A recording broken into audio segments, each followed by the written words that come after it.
처장님, 저는 저도 사법부의 구성원이었기 때문에 제가 결론이나 판결의 결과를 가지고 제가 비판했던 적은 한 번도 없습니다. 그러나 결정이나 판결은 그 기록을 보지 않은 사람도 결정이나 판결의 이유를 보면 그 자체에서 논리의 완결성을 가지고 있어야 된다고 생각합니다. 결정이나 판결의 이유만 봤더니 수긍이 됐지만 기록을 보면 다를 수도 있습니다. 그런데 이재명 대표의 구속영장 기각에서 위증교사가 범죄 혐의가 소명된다고 했는데 당대표라는 이유로 증거인멸의 우려가 없다라고 하는 것은 저는 논리적으로 받아들이기 어렵다고 생각합니다. 자, 백현동 사건의 경우에도 상당한 의심이 있다, 관여했다는. 근데 관여의 정도에 대해서 직접 증거가 없다. 관여의 정도라고 하는 것은 결국은 공모 종동 정범일 것입니다. 그러면 공모 여부에 대해서는 간접적인 증거로 증명도 가능하고 유죄 판결도 가능하다는 게 법원의 일관된 입장 아닙니까? 왜 그 말을 써서 비판을 자초합니까? 그리고 대북 송금 사건에 대해서 마찬가지입니다. 이화영 전 부지사의 진술이 있지만 그 진술의 신빙성 여부는 본안에 가서 판단할 부분이기 때문에 다툼의 여지가 있어서 내가 이거 참 판단하기 곤란하다, 그런 판단했습니다. 영장이 언제 본안 판단합니까? 그리고 진술이나 관련자의 진술의 신빙성까지 판단합니까?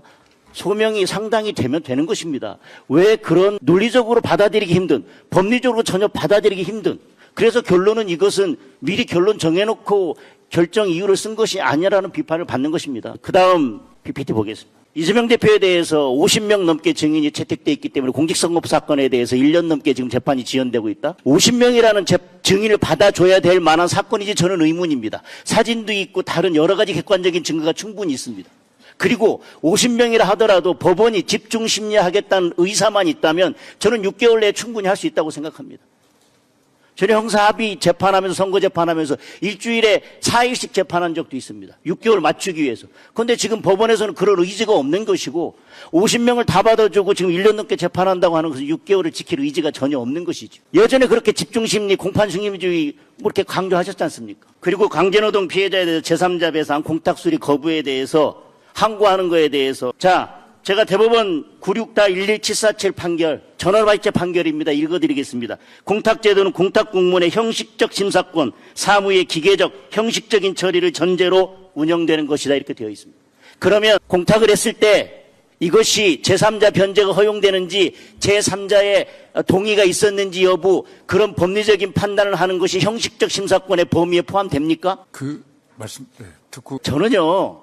이런 것들이 지난번에도 말씀드렸지 않습니까? 법원이 스스로 정치적인 사건, 정치적인 문제에 있어서 굳이 발을 들어놓으려고 적극적으로 노력한다는 것입니다. 형식적인 심사권만 가지고 있지 않습니까? 공탁관은 수리 여부에 대해서 지금 말씀드린 제3자 변제가 허용되는지 동의가 있었는지 그게 가능한지 여부는 본안에 실질적으로 판단할 문제입니다. 거부하고 거부가 됐을 때 다시 이의를 하든지, 이게 실질적으로 판단할 문제를 공탁 수리 단계에서 이미 공탁관이 정치적으로 결정을 해버리니까 문제가 되는 거 아니겠습니까? 그리고 그거에 대해서 형식적 심사권의 범위를 벗어났다고 해서 항고하는 것이 무슨 크게 문제가 있는 것입니까? 그 다음에 권영준 재판관의 회피 때문에 사법 시스템에 공백이 있거나 아니면 국민들의 사법 시스템이 제대로 보호받지 못하고 국민들이 권리 침해가 있을 우려가 있다, 이렇게 말씀하셨는데, 그렇다고 해서 배당해 주는 것도 아니지 않습니까?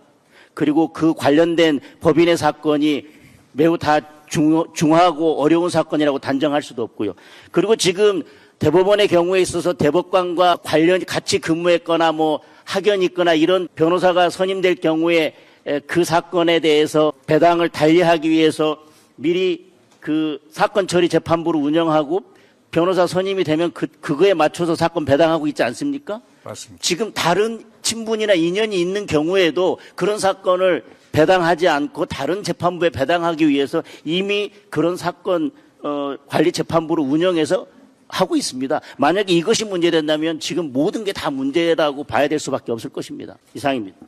예. 위원장님 답변하시죠. 그러니까 위원님 말씀 취지를 저는 잘 이해하고 있는데요. 공탁관의 형식적 심사권과 관련돼서는 아마 저희들이 공탁관이 스스로 밝힌 말에 의하면 이런 견해입니다. 법원 실무조에 따르면 기술이 공탁공무원은 당연히 형식적 심사권이 있습니다. 그런데 공탁공무원은 공탁관은 공탁의 적법 여부를 가릴 수 있다. 다만 적법 여부를 가릴 수 있는 자료는 공탁서랄지 본인이 수동적으로 신청서를 접수하면서 받았던 서류에 기초해서 적법 여부를 판단할 수 있다고 한다면 판단하라라는 게 아마 실무 제어의 견해였던 것 같고, 요 문제됐던 공탁관들은 그 실무 제어의 그 견해에 입각해서 아마 그렇게 한 것으로 같습니다. 그런 부분은 상급심에서 정리가 될 것으로 저는 생각됩니다.